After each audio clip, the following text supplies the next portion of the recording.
Hola, ¿qué tal? ¿Cómo están? Pues bienvenido nuevamente a su podcast, Pero Dios. Es un placer, un honor poder esta tarde poder compartir el podcast con un amigo que ya habíamos platicado hace rato, ¿no? De poder invitarlo y que nos acompañara. Bienvenidos a todos y le quiero dar la bienvenida a Juan Jesús Parra. Bienvenido aquí al podcast Primero Dios. Gracias por invitarme. Me da gusto ser el primer invitado. Eres el primer invitado, el primero de muchos, espero, y que no sea la primera ni la última, sino varias veces que nos acompañes. Pues nada, el día de hoy estamos muy contentos de poder otra vez retomar esto. Habíamos dicho cuando grabamos Rubí y yo que íbamos a hacer un podcast por semana. Y no se pudo. Entonces espero otra vez no quedar mal en mi promesa de la siguiente semana hacer un recordatorio ahí. Ya sé. y estar haciendo continuamente un podcast. Pero gracias por venir. No, ya te lo sabes, por los amigos. Gracias por darte el tiempo. Juan es un amigo que conocí en febrero más o menos. Sí. Bueno, un poquito desde antes, porque... Un poquito antes. Sí, como en épocas... Desde noviembre. Te conozco, noviembre, diciembre, creo yo. Sí. No, ¿qué no? Sí, porque había ido a tu iglesia a tocar ahí. Creo que fue en febrero eso. Gabriel me había invitado. Te conocí. No, es la vez que fuiste, yo no estuve. ¿Sí? Sí. Según yo fue en febrero. Inicios de Alzheimer. Sí, ya sé. A los 30 y tantos. Pero bueno, fue este año, según yo, ¿no? Sí, dejémoslo que fue este año. Fue a finales o principios de este año que nos empezamos a conocer. Sirviendo en la alabanza, en la adoración, sirviendo a Dios, gracias a un proyecto que nació ahí. Después hablaremos de eso. Pero pues nada, qué bueno que viniste. Y el día de hoy me gustaría que pudiéramos hablar un poquito acerca de tu testimonio, porque creo que hay mucho que podríamos compartir de lo que has vivido, y creo que a muchas personas podría servirles también de alguna manera, inspirarse. Yo creo que los caminos de Dios, la Biblia habla de que es una carrera, ¿no? Pablo lo dice, que ya en sus últimos momentos dice: he corrido la carrera de la fe. Entonces yo creo que es algo continuo, ¿no? No podemos decir, bueno, yo no podría decir, al menos no a estas alturas, es una carrera y una batalla, que he llegado a la meta. Yo no podría decir eso, pero siento que hay experiencias que hemos vivido que de alguna manera, pues, a otras personas les puede servir lo que hemos vivido, cómo lo pasamos, qué hicimos, cómo Dios nos habló, trabajó. Entonces, pues me gustaría empezar por saber de ti. Juan Barra llora. No, no eres de Peñasco. Sí, lloró. No, fíjate, yo, y los que me conocen saben, ¿no?, de qué es lo primero que digo siempre. Yo soy de Veracruz. No tienes acento, ¿no? Y no tengo acento, lo perdí. Llegué aquí a los 12 años. Ah, ok. Bueno, no vine, me trajeron. Porque llegué chico, como les digo, llegué a los 12 años. Y mis papás recibieron el llamado para venirse como misioneros, pastores misioneros, a una casa hogar de aquí mismo de la ciudad, a las afueras de la ciudad está la casa hogar. Más adelante podemos platicar de eso, ¿no? De hecho, sí tienes redes sociales, ¿no? Sí, claro. Las pondremos por aquí, va a salir. Ahí va a salir. Por aquí, la red social. Sí, y yo llegué aquí a los 12 años, soy el mayor de 4 hermanos. Okay. Originario de Veracruz, de ahí de la capital de Jalapa.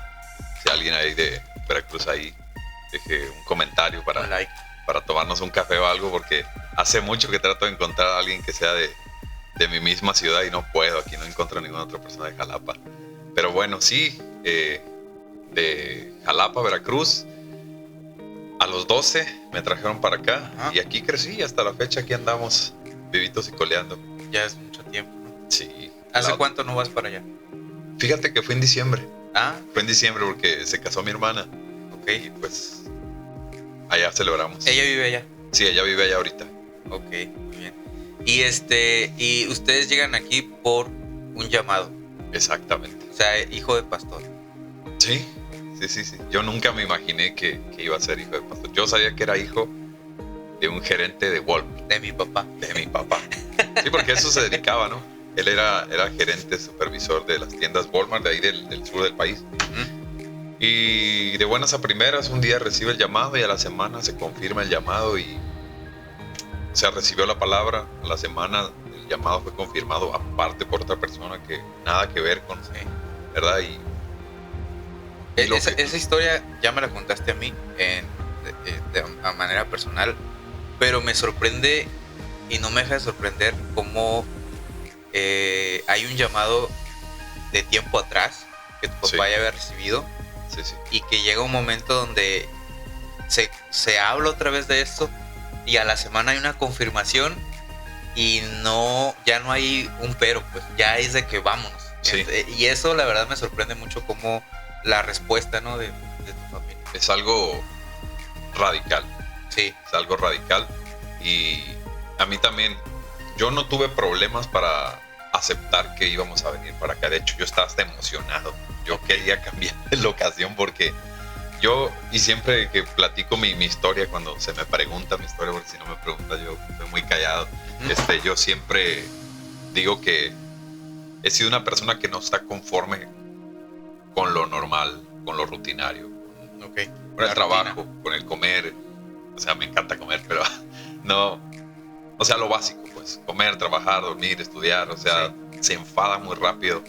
Y yo me acuerdo muy bien en mis 11, 10 años, yo le decía al Señor, no hay otra cosa, no existe otra cosa que no sea comer, dormir, ir a la escuela, trabajar, casarse, tener una carrera, ganar dinero. No hay otra cosa más allá, porque esto a mis 10 años, o sea, imagínate un niñito. Es un pensamiento, yo creo, muy raro. Sí, para un niño es raro, o sea.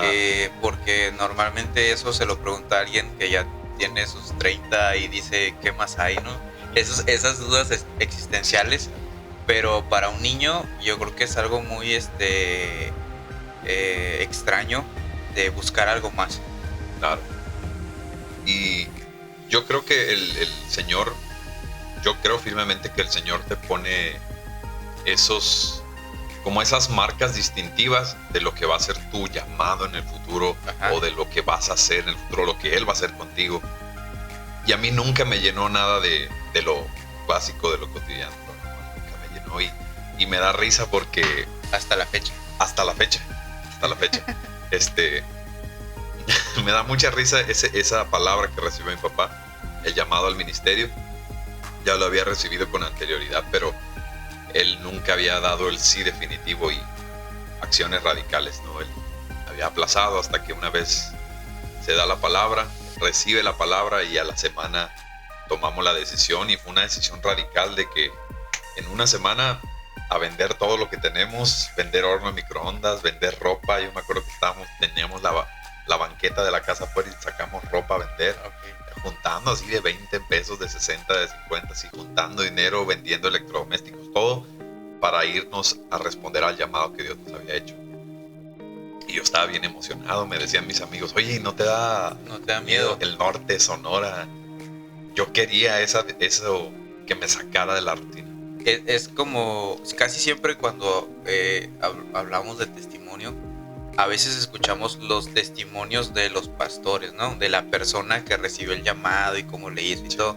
Pero ahorita estamos escuchando el testimonio, ahora sí como en tercera persona, de alguien que no necesariamente tú fuiste que recibió el llamado, pero siendo como hijo, un afectado, para bien o para mal, se podría decir, de lo que tú estuviste experimentando al momento en que tu papá empieza a hacer todas las cosas necesarias para poder venirse para acá.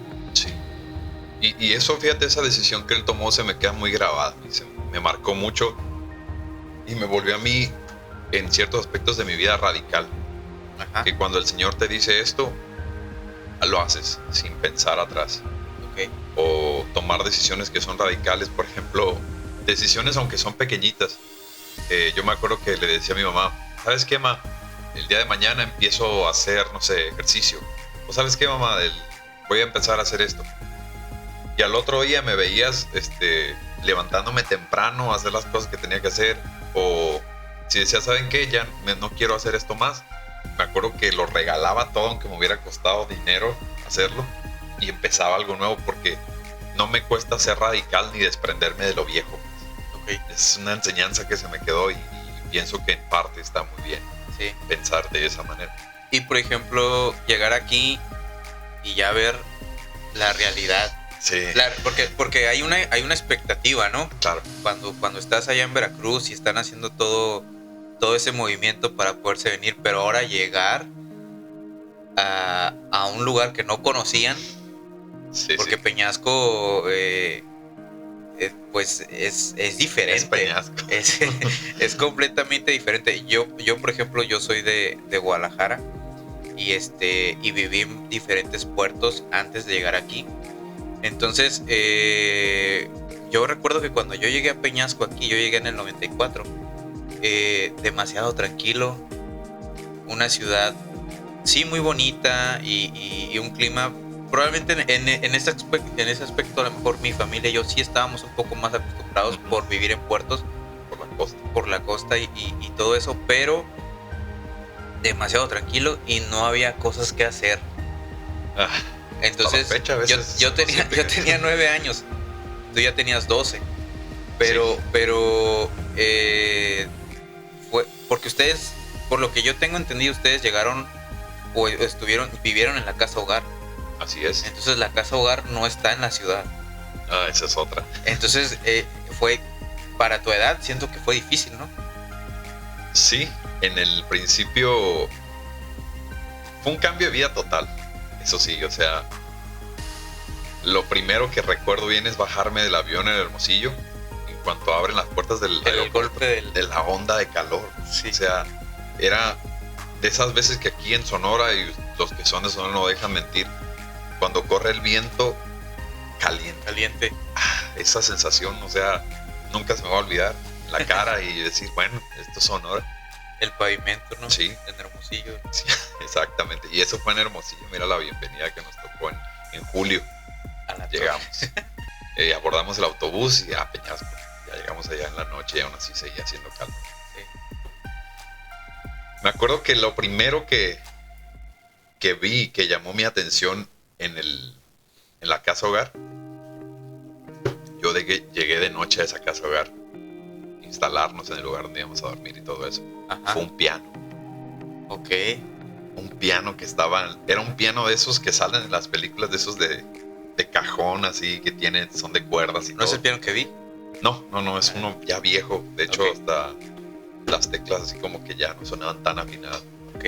Y las primeras semanas no me apartaba ese piano, fíjate, porque me llamaba mucho la atención el pianito ese. Había otras cosas también que veía, bueno, nunca había visto tantos niños viviendo en un mismo lugar. El cambio en la comida fue totalmente diferente. Había palabras que, siendo todos mismos mexicanos, los modismos, yo no entendía. Y tengo muchas anécdotas de eso, pero sí fue un cambio totalmente diferente. Con el tiempo, sí pensaba a veces en la nostalgia de querer volver. Ajá. Al punto de decirle a mis padres, ¿y cuándo nos vamos a regresar? ¿Y cuándo nos vamos a ir? ¿Sí lo hiciste? Sí, varias veces. No solo yo, mis hermanos también. Preguntando cuándo. Sí, y la experiencia de empezar a compartir casa o vivir con los niños y empezar a entender lo que ellos están viviendo. Sí. ¿Cómo lo percibiste tú?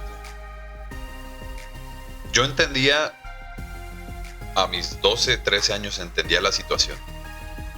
Pero en ese tiempo yo los vi como nuevos amigos.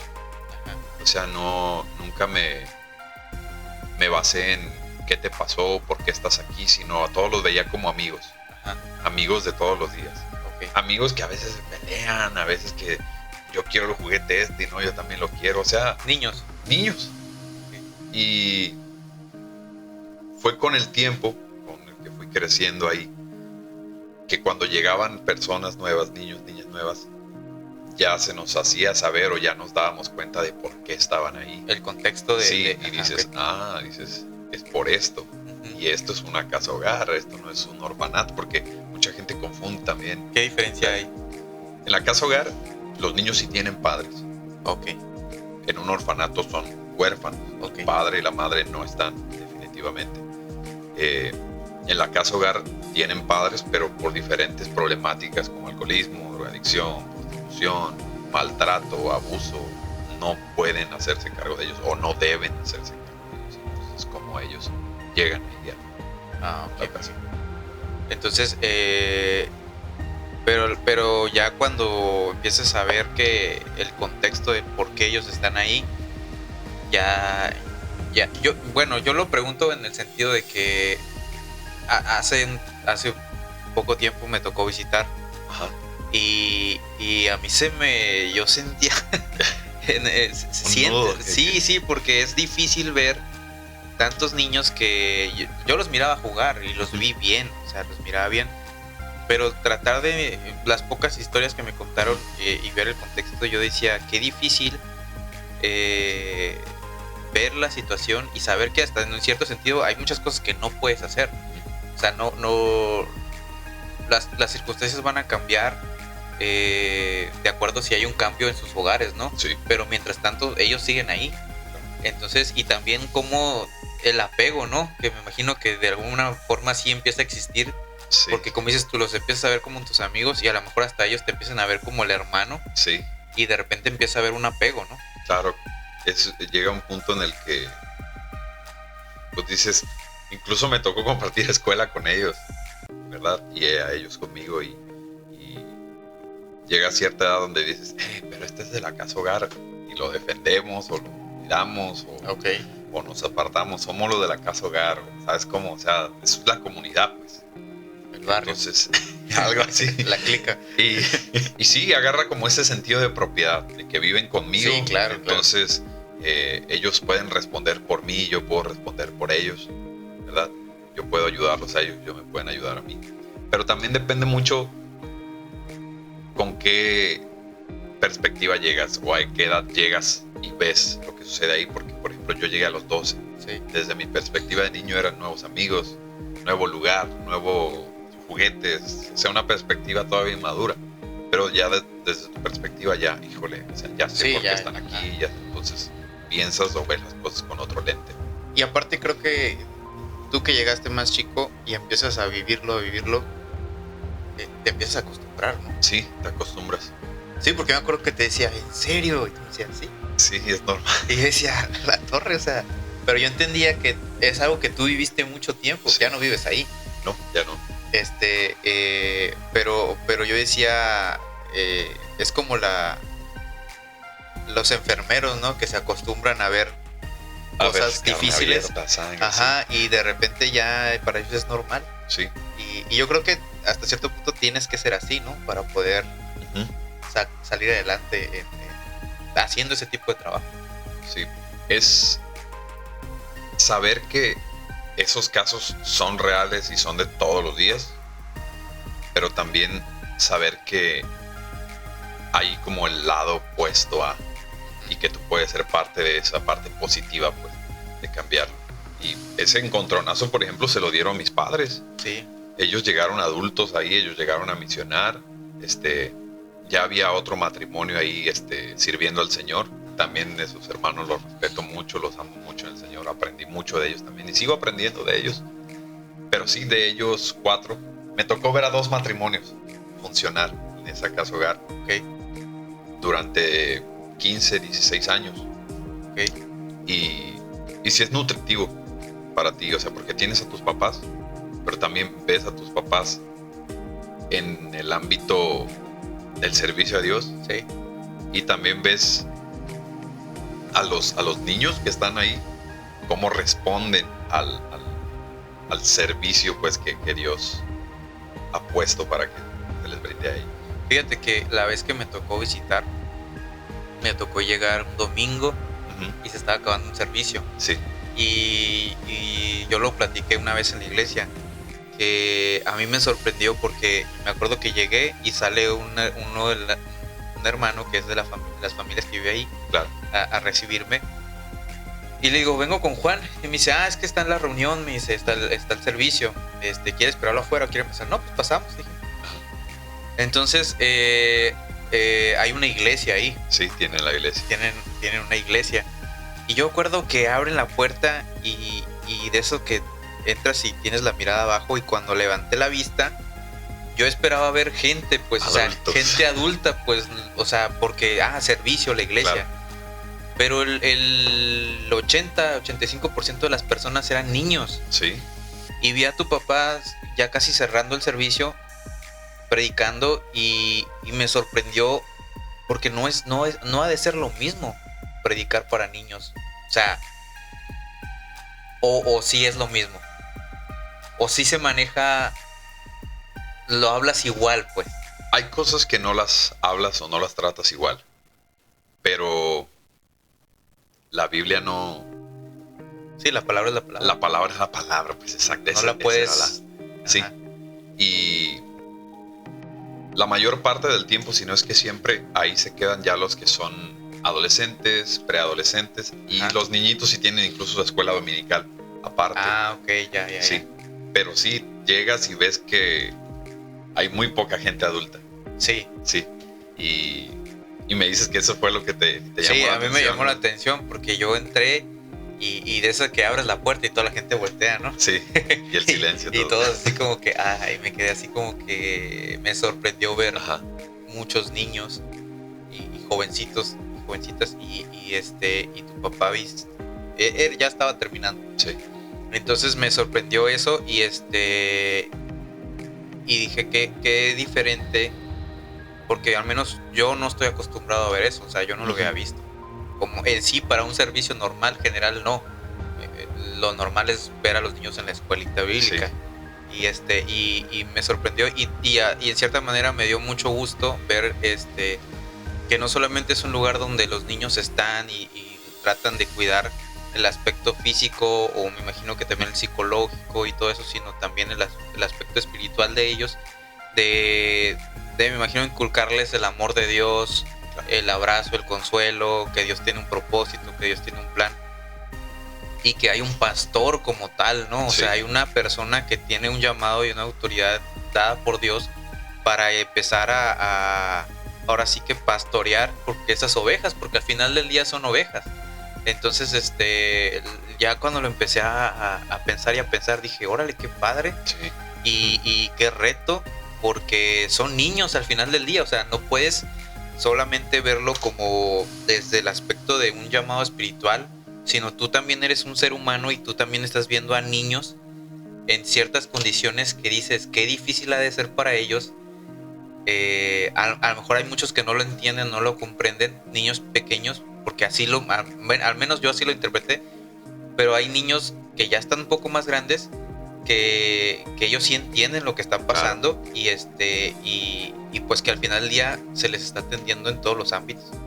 Entonces fue como y ver que tú eres parte de eso, me sorprendió, porque tú diriges la alabanza ahí, ¿no? Sí. Fíjense que yo si hablamos de adoración, de alabanza, de música, desde pequeñito tuve el interés por la música. Ajá. Me acuerdo que me sentaba en el sillón de mi casa todavía en Veracruz, allá en casa. En Veracruz.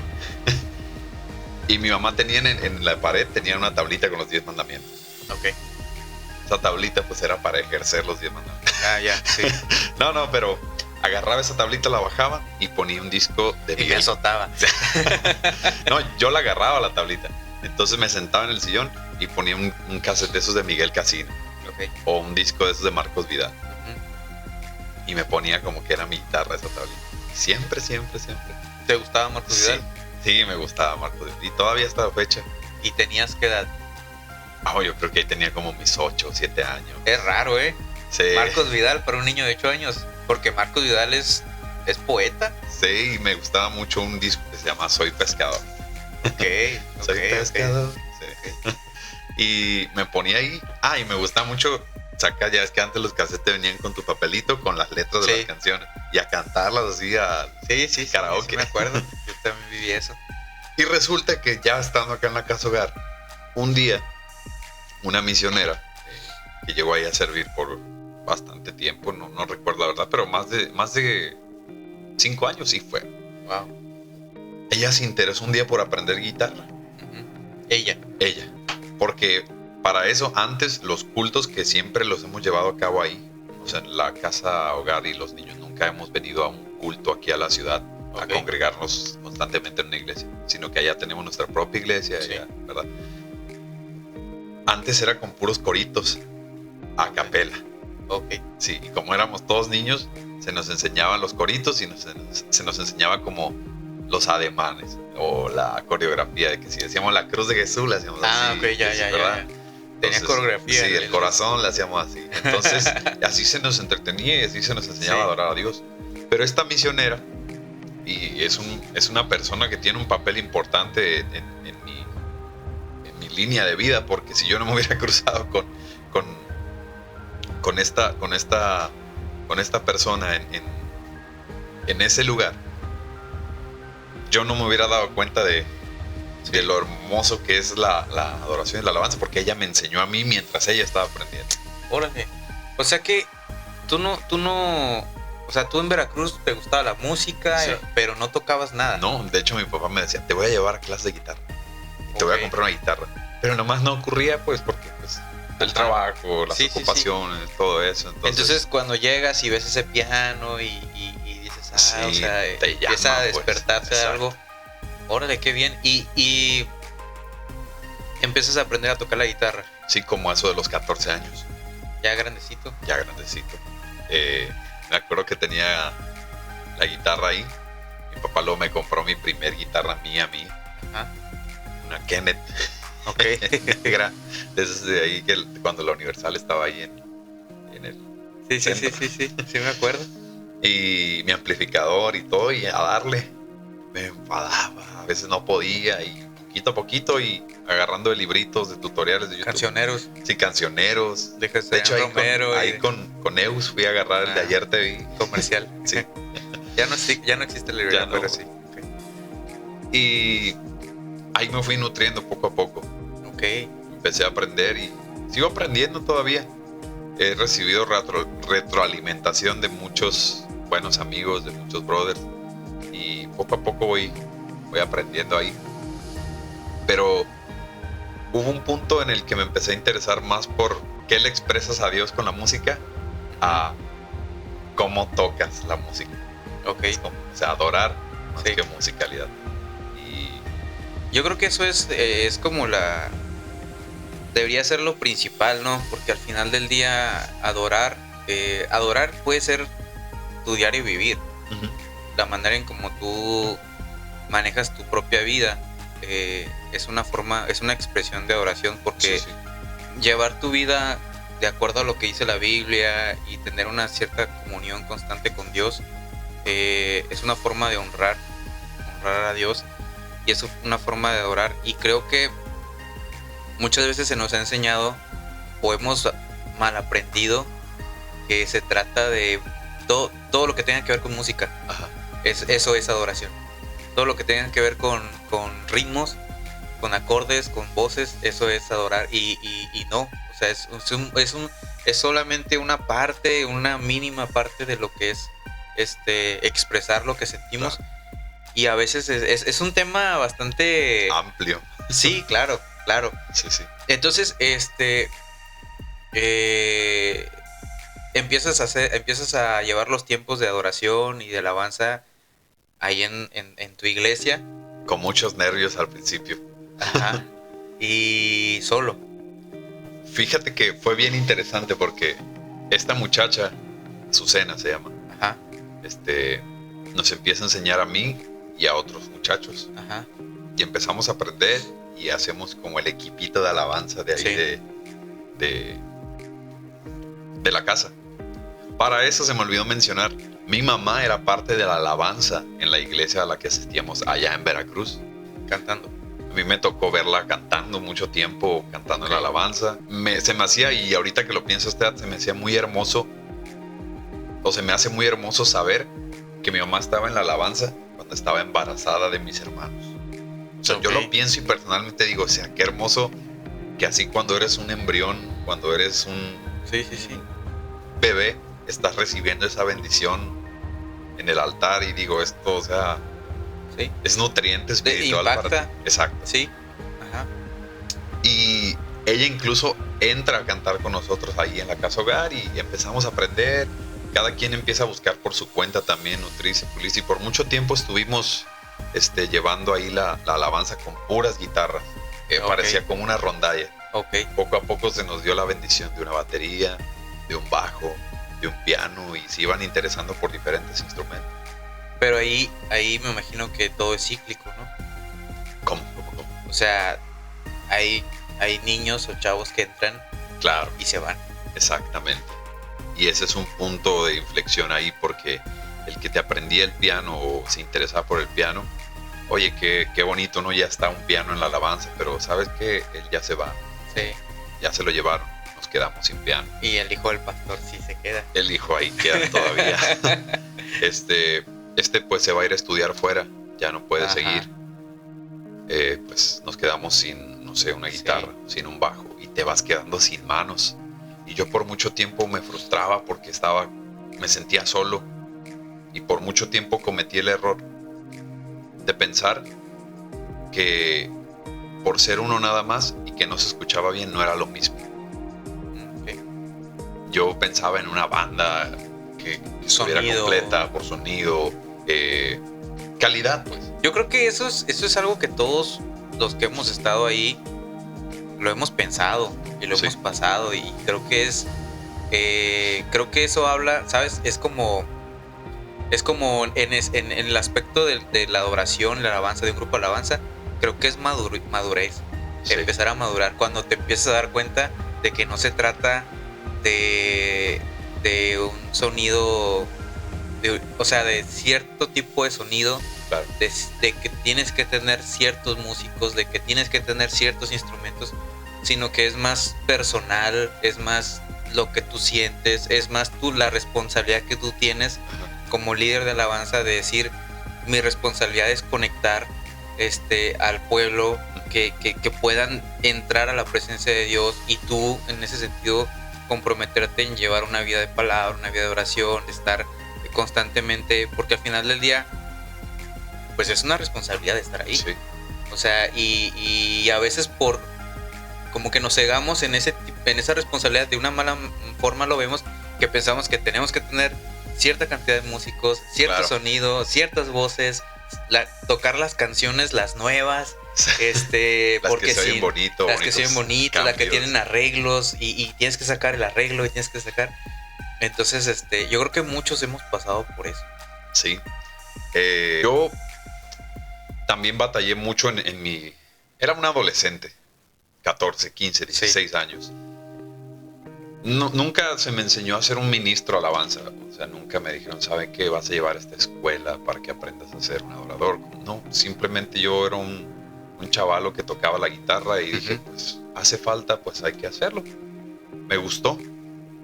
Y el Señor porque el Señor es un Dios santo. Es un Dios que, híjole, ángeles que cantan mejor que cualquiera de nosotros le están brindando oración allá arriba. Sí. Y que un chavalo de 16 años, que a veces que le da flojera orar o leer la palabra, y está el domingo ahí sirviendo, está el domingo ahí tocando. O sea, veo un padre como que dice, o sea, yo sé que él no sabe, pero ahí está. Sí. Y no lo digo para echarme flores, sino para que él sea exaltado como lo que es, como un padre que dice, ok, en el futuro yo sé que me va a adorar, pero ahorita estos son los inicios. Y otra cosa con la que tenía mucho conflicto, y se lo decía a mi paño de lágrimas, que es mi mamá, porque creció conmigo en la adoración ahí en la casa, era la apatía, bro. Ah, sí. La apatía. ¿No te pasó que pensabas que eras tú?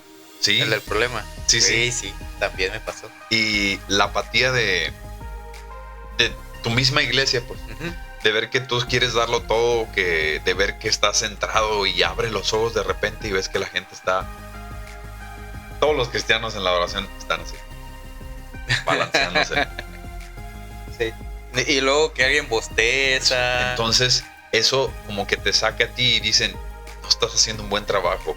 O porque hiciste esto en la semana.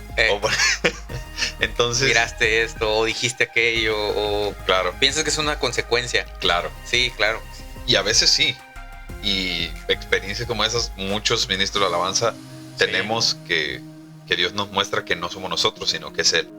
Pero sí, la apatía de la gente fue algo con lo que batallé. La apatía de mis mismas personas de la casa, ¿verdad? Que en el momento no veía que adoraran. Y era como si yo tratara de forzarlos a que adoren, a que levanten sus manos. Pero entendí, y mi mamá me dijo por mucho tiempo, es que lo está haciendo para Dios.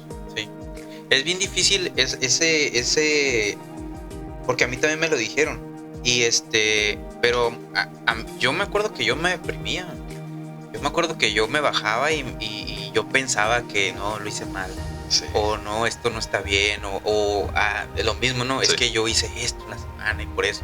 O sea, y muchas veces yo recuerdo haberme bajado deprimido, de decir, ¿qué está pasando? Sí. ¿Qué estoy haciendo? Porque uno te echas esa responsabilidad encima, pero lo miras de una manera incorrecta, cuando nuestro enfoque debería ser, yo solamente quiero agradar a Dios, claro. Yo solamente quiero exaltarlo a Él. Y fíjate qué padre saber y entender que Dios usa todo tipo de persona, con cualquier tipo de personalidad. Hay gente que puede, hablando de la alabanza y de oración, ya que entramos en el tema, es que hay gente que ministra y dirige y brinca y grita y salta y danza, sí, y todo, y lo hace bien, y hay gente que no es así y también lo hace bien, pero es que Dios usa cualquier tipo de persona, claro. Y muchas veces yo pensé que yo decía, no, es que yo tengo que hacer esto, yo entrar tengo que como hacer en el molde del adorador del promedio. Exacto, del que grita, del que danza, del que habla en lenguas, o sea, sí, que a veces uno piensa que tiene que hacer ese tipo de cosas para que algo pase, y la verdad es que no es así. O sea, ha habido veces, y me imagino que también te ha sucedido, de que hasta con un solo piano o una sola guitarra, exacto, y pasa algo que no pasa cuando están todos los instrumentos y toda la banda y todas las luces y todo, sino simple y sencillamente hay como cierta intimidad y cierta atmósfera. Ajá, y cierta, como dice, adorarle en espíritu y en verdad. O sea, cuando hay cierta intimidad y esa necesidad de decir, te quiero adorar. Y me pasó hace poco, y lo comenté también, que yo me acuerdo que yo llegué un miércoles cansado, medio deprimido, sin ganas, así literal. Y yo recuerdo que le dije a Dios, Dios, no tengo ganas. Así, Señor, no tengo ganas. Estoy cansado, me siento triste, me está pasando esto, pero te voy a adorar. Y aunque a lo mejor no sea mucho lo que pueda darte, te voy a dar todo. Y hubo un tiempo de adoración, man, tan bonito, tan así de que los que cantamos ese día, me acuerdo que nos bajamos con ganas de llorar y sentimos que Dios se había movido, pero creo que esa ¿cómo se dice? Honestidad. Sí. De decir, sabes que hoy vengo así, pero te voy a adorar. Y yo creo que eso Dios lo ve, y a veces cuando estamos empezando, somos un poquito inmaduros, como que pensamos que tiene que haber ciertos requisitos para que cosas padres pasen. Eso que comentas, de hecho, es un salmo que dice que tú amas la verdad en lo íntimo. O sea, la verdad, o sea, es esto, pero aún así, sí, aquí estoy. Y no estás como con una careta de... Exacto. O sea, es que difícil subes al altar y te eso. Pones la sonrisa. Es difícil cargar con eso. Difícil. Yo creo que todos lo hemos pasado, ¿no? Claro. De que estás pasándola mal, pero subes y te transformas, sí, ¿no? Y, ay, hermano, ¿cómo está? Y no sé qué. Y sabes que al menos lo que expresaste, y fíjate qué fuerte, tú no lo estás sintiendo. Claro. Y tú eres el responsable. ¿Cuántos están felices de estar aquí? Y a lo mejor tú eres claro, el que no está feliz, ¿no? Sí. Y es el típico cliché que tienen todos, y le dices, ¿cómo estás a alguien? Bien. Ajá. Ese es el cliché. ¿Cómo te fue? Bien. Bien. Estás bien. O sea, no importa que se te esté cayendo tu vida a pedazos, dices que estás bien. Me gusta mucho lo que dice, bueno, no sé si son fan o no. Yo no me considero fan, pero hay ciertas cosas que dice Dante Gebel que me gusta, que dice que la iglesia no es un lugar de santos, Claro. Es un hospital para enfermos. Y yo creo que lo que Dios más, como lo acabas de decir tú, lo que más le agrada es cuando somos honestos. O sea, Él vino a salvar a los que están perdidos, Él vino a sanar a los que están enfermos.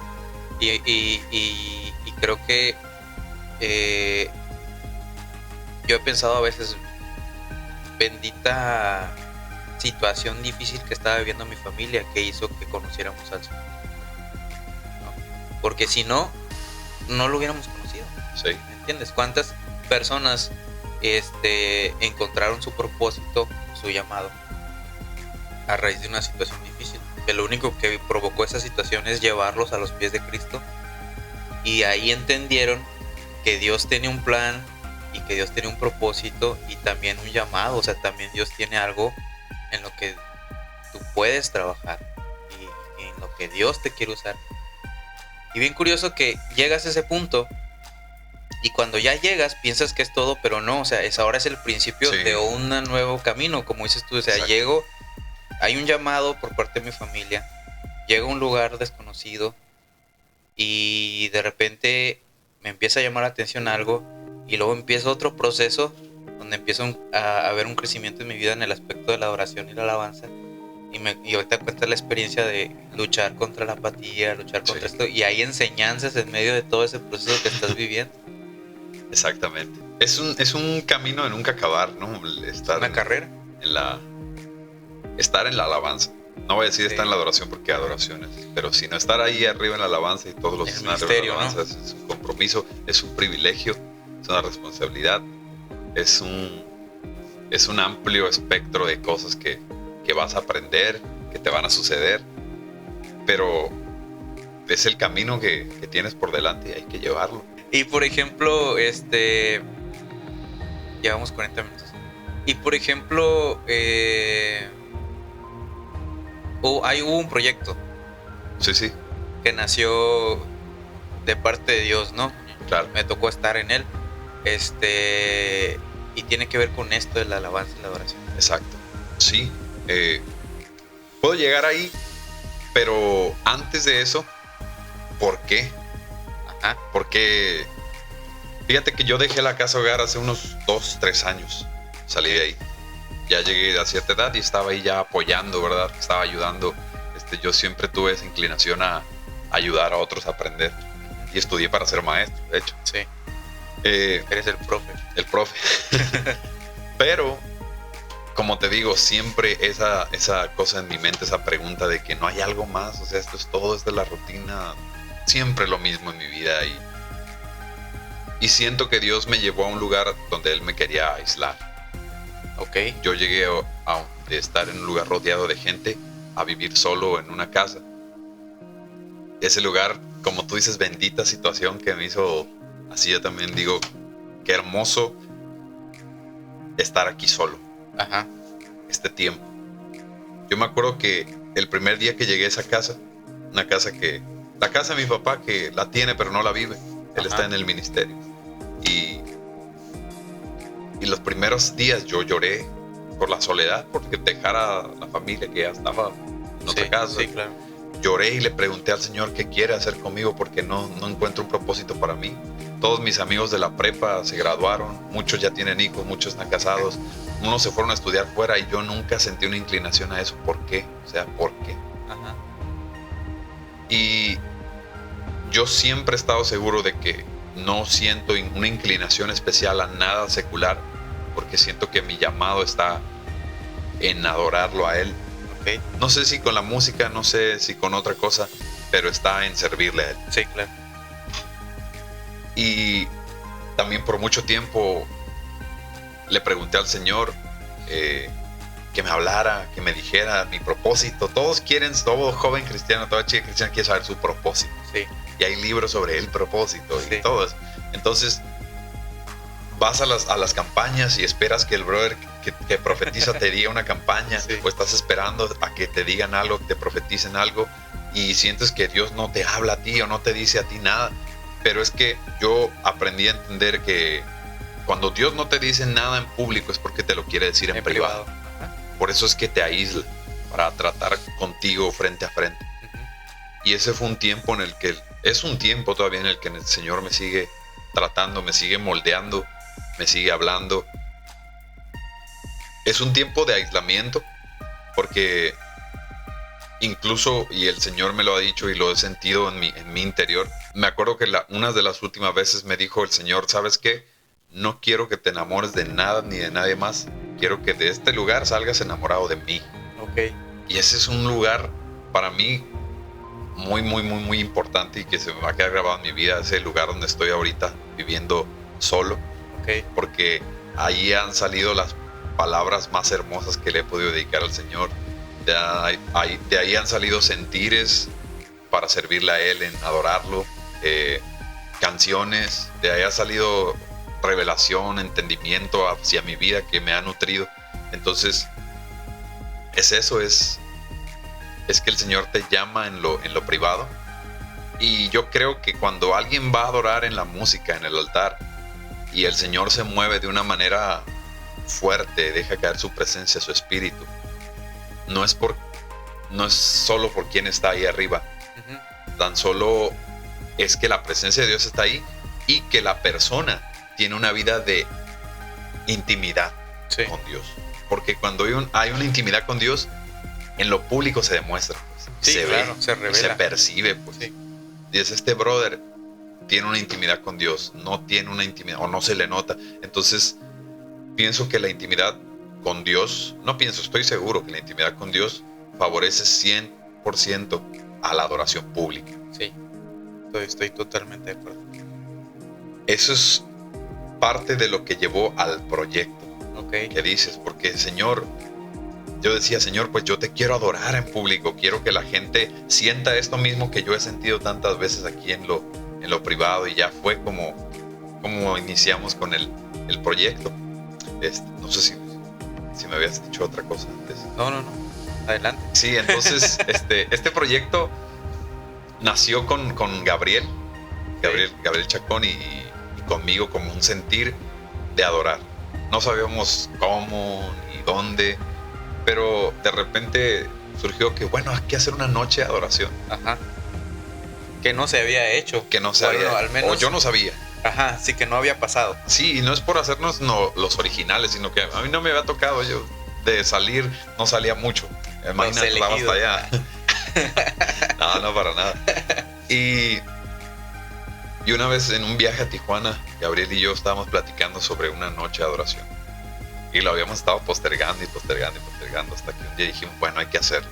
Ajá. Ya fue como te conocí a ti, sí, como conocí al resto del equipo.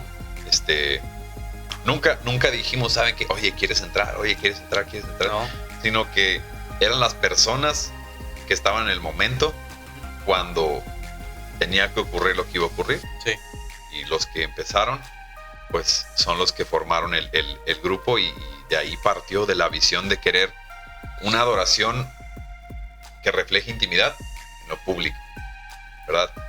No como para llamar a que, óiganse, vengan a adorar acá, o vengan a adorar acá, o en este lugar se adora. No, sino que llevar la adoración de intimidad a lo masivo, pues, que toda la gente pueda ver que a través de la adoración la gente puede ser transformada por el poder de Dios, puede ser cambiada. Es un amplio espectro de cosas que te deja la adoración, pues. Sí, que todos pudieran tener la oportunidad de conocerle a través de este aspecto de lo que es, sí, pues ser creyente, ¿no? Cristiano, claro, la adoración, ¿no? En el aspecto musical. Y creo que de ahí también nace el nombre, ¿no? El nombre. La esencia. Sí, la esencia famosa. Sí, el nombre, a lo mejor algunos ya saben, los que no saben, el proyecto es un ministerio. Nosotros tenemos el sentido de llamarle ministerio. No una banda, no un grupo, sino un ministerio. Un ministerio, ministerio, como sabes, quiere decir servicio. Sí. Para servir a Dios y para servir a las personas. O sea, y el nombre que lleva el ministerio se llama Se Trata de Él. Pues el nombre surge en pláticas, ¿no?, que tenemos con el equipo, buscando a ver cómo, si sabemos que nuestra esencia es esta y queremos hacer esto y aquello, y el Señor se está moviendo así y tenemos este sentir y todo apunta hacia acá. Entonces, una vez salió Gilberto. Gilberto es parte del grupo también, del ministerio. Lizárraga. Gilberto Lizárraga. Salió con el nombre Se Trata de Él. Y todos nos quedamos. Sí, buen nombre, queda bien. Porque sí, al final de cuentas, y se demostró en la primera noche de adoración que tuvimos, que no se trata de ninguno de los músicos que estamos en el grupo, en el lugar. De hecho, la primera noche de adoración fue ahí en GES. Sí. Jesucristo es el Señor. Y ese día la experiencia, ya sabes tú, ¿no? Muchos veníamos roncos, enfermos, afónicos, con gripa, para demostrar eso, pues. Sí, que no era nuestro talento, nuestro don, claro, ni nuestra habilidad, ni musical, ni mucho menos, ni vocal, sino era, creo que lo que había aquí adentro, ¿no? Claro. Lo que realmente buscábamos y cómo Dios empezó a moverse, y de ahí nace, nace ese como que, ¿y si lo seguimos haciendo? Sí. ¿No? Y luego me acuerdo que hay una confirmación en otro evento donde hay una palabra que fue dada. Sí, sí. Que a mí lo que me llama la atención de ese momento es dónde estábamos. Claro. ¿No? La condición en la que estábamos, delante de las personas que estábamos. Sí. Y cómo Dios, yo creo que usa todo eso para seguir confirmando, ¿saben qué? Se trata de mí. Sí, que Él es el centro, y esa experiencia que fue también de las primeras, te deja como la enseñanza de que en el lugar más humilde, claro, en el lugar donde sí, no te esperas que suceda algo, sucede. Exacto. Y muchas veces me pasó, por ejemplo, cuando todavía estaba en la casa hogar, se me revientan 2, 3 cuerdas de la guitarra. Y digo, ¿y ahora qué, Señor? Como que tú piensas así. Cae la presencia del Señor. ¿Y ahora Señor. qué hago? No gracias a mi guitarra ni a mi voz. Yo termino alejado del micrófono, arrodillado. Y la gente en la presencia del Señor disfrutando. En la profundidad. Y, no se trata de cómo se ve el altar, no se trata de las luces, no se trata del sonido. Que en realidad es, ok, Señor, te entregamos calidad. Son herramientas, ¿no? Son herramientas que sirven, que ayudan. Sirven mucho, sí. Pero no es lo esencial. Todo. Sí. Claro. Y sí, ocurre una palabra dada ahí, una palabra profética, para llamarle bien de forma, hacia el grupo, hacia el futuro del grupo. Yo, en lo personal, a mí me ocurrió un sueño que también me confirmó el sentir del grupo y el rumbo de este ministerio. Y ahorita ha seguido andando porque el Señor lo sostiene y el Señor está abriendo puertas. Entonces, yo personalmente siempre he pensado y he soñado con hacer espacios que parezcan hogares. Ajá. No altares con luces y todo, púlpito, sino lugares que tú dices, oye, esta es una casa, este es un hogar. Pero lo que no sabes es que cuando doblan sus rodillas se vuelve un altar en llamas. Ya. Entonces, híjole, hasta se me enchina la piel. ¿Te ha inspirado algo? Ahorita que lo dijiste me acordé. Los movimientos que ha hecho Marcos Brunet. Es mi referente. Ajá. Sí, Marcos Brunet, Lucas Consley son dos de las personas que más me han influenciado y de los que he aprendido viendo. Un saludo para mí. ¿Me estás oyendo? Sí, son, en lo personal, son los dos referentes que he tenido, de los que he aprendido sobre la intimidad con Dios, y son como referentes que yo tengo personalmente. Pero como tú dices, cada quien tiene como su forma, como su estilo, sí, ¿verdad? Pero es así el Señor te hizo, así el Señor te fabricó, ¿verdad? Con esas formas, con esas maneras, y para adorar de esta manera, para adorar de esta otra manera. Y todos caben dentro de lo que Dios quiere hacer. Eso es padre, porque hay veces, no sé qué tantos jóvenes puedan ver esto, o personas, no necesariamente tienen que ser jóvenes, ¿no? Pero que se han sentido, porque yo también me he sentido así como lo comentaste, o sea, hay algo más. Claro. ¿Por qué? Porque trabajo en ese trabajo que sí está bien, pero no es lo que me llena. Una vez me dice un pastor de encontrar tu plenitud. Uh-huh. Y cuando usó esa palabra, para mí fue como que dije sí, porque yo le expresaba exactamente lo mismo que tú me estás diciendo. Y yo le hablaba sobre cierto aspecto en el que tengo mucha convicción, que es a la que Dios me llamó. Y él me decía, es que cuando no estás haciendo, fíjate, no estás haciendo aquello a lo cual Dios te llamó, no hay plenitud. No duermes bien, nada te llena. Claro. Siempre estás esperando más, siempre estás buscando qué más se puede hacer. Pero bien curioso, porque uno sabe.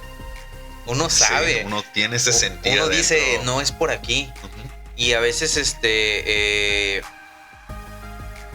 a lo que quiero llegar es que a lo mejor hay personas que se sienten igual y que saben que deberían de estar haciendo algo completamente diferente. Y hablando de estar sirviendo en un llamado, en un ministerio, en un sueño, en un anhelo, donde Dios esté mostrándose en sus vidas.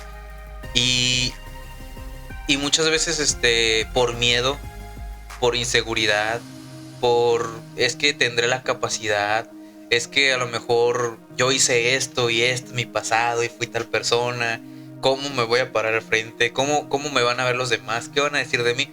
Tantas cosas tanta condenación, sí, que el enemigo usa, que a veces hasta, o a veces uno mismo ya tú solo te pusiste en esa categoría de persona, en ese molde, ¿no? En ese molde, y no hay ninguna forma de que tú digas, no, uno tiene el anhelo o el deseo de decir, yo quisiera hacer esto y siento que Dios me ha llamado a esto, pero no te atreves.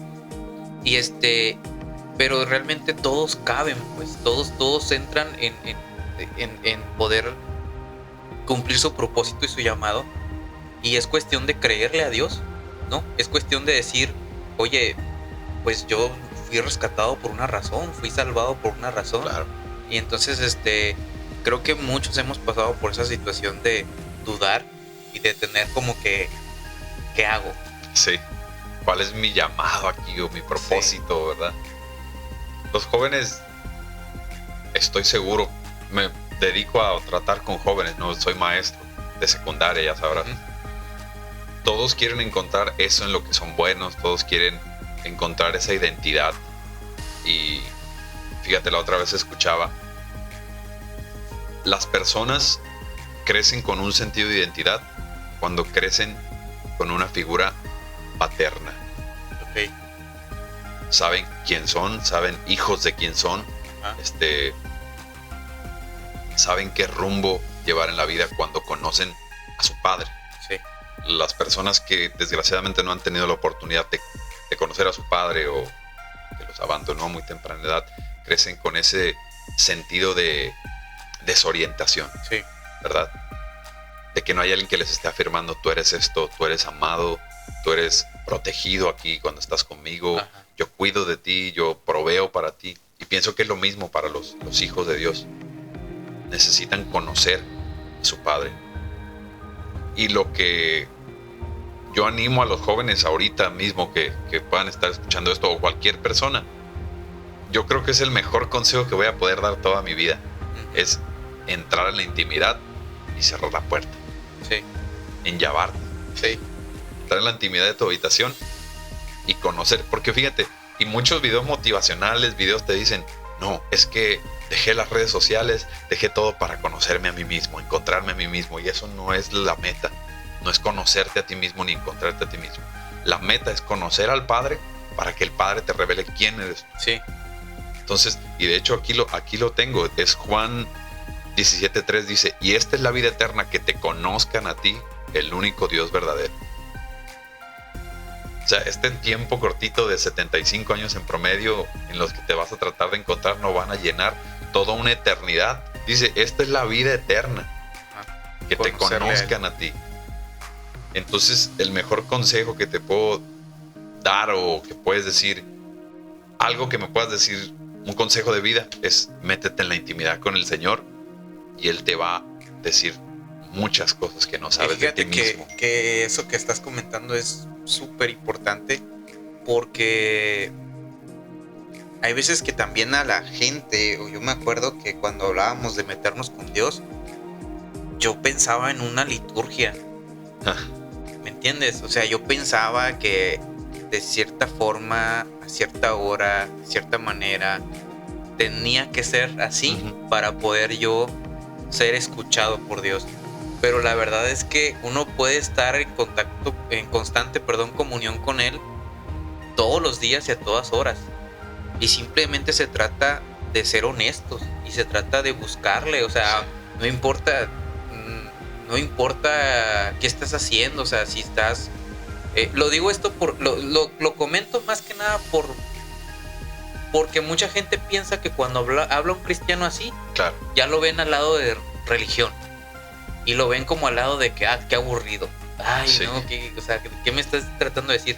Pero realmente no es así. O sea, todos tenemos necesidades, todos tenemos sueños, todos tenemos anhelos, todos tenemos algo que nos preocupa, algo que necesitamos. Y realmente Dios está en medio de todo lo que estamos viviendo y siempre está ahí. Y Él lo único que está esperando es que uno diga, Señor, fíjate, estoy pasando por esta situación, ¿qué hago? ¿Cómo le hago? Ayúdame. O simplemente, Señor, gracias porque me pasó esto. O gracias porque hoy desperté. O sea, esa comunión constante, real, honesta.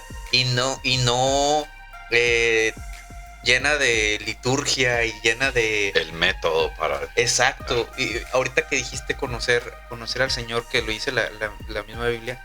La otra vez estaba en TikTok y me acuerdo que le doy así y me sale un video y dice... cierra tus ojos y di, yo soy. Y empezaba este señor a hablar de cosas así, que es lo que le enseñan a la gente hoy en día, a manifestar cosas. Sí, ajá. O afirmar cosas. Y hay porque hay una necesidad. Claro. Hay una necesidad de satisfacer cosas dentro del corazón del hombre, que hasta el mismo enemigo usa eso para desviar la atención de lo que Dios es y de lo que Dios quiere hacer en la vida de las personas.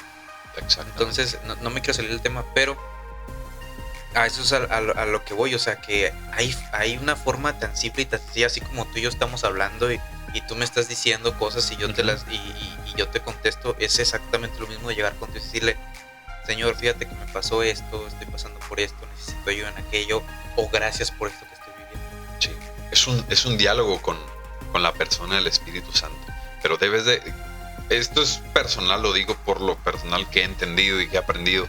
Es que es lo más nutritivo que vas a encontrar para tu ser, tener una relación íntima con el Padre. Ahí le puedes preguntar cosas, ahí te puedes desahogar, ahí puedes decir opiniones impopulares que tienes, las dices delante del Padre y el Padre no te juzga, te enseña. Entonces, si estás cansado, si estás enfadado ya de las cosas, si no encuentras tu llamado, si estás enojado, todo lo que sea se lo puedes llegar y es como sentarte con tu papá y decir, papá, necesito un consejo.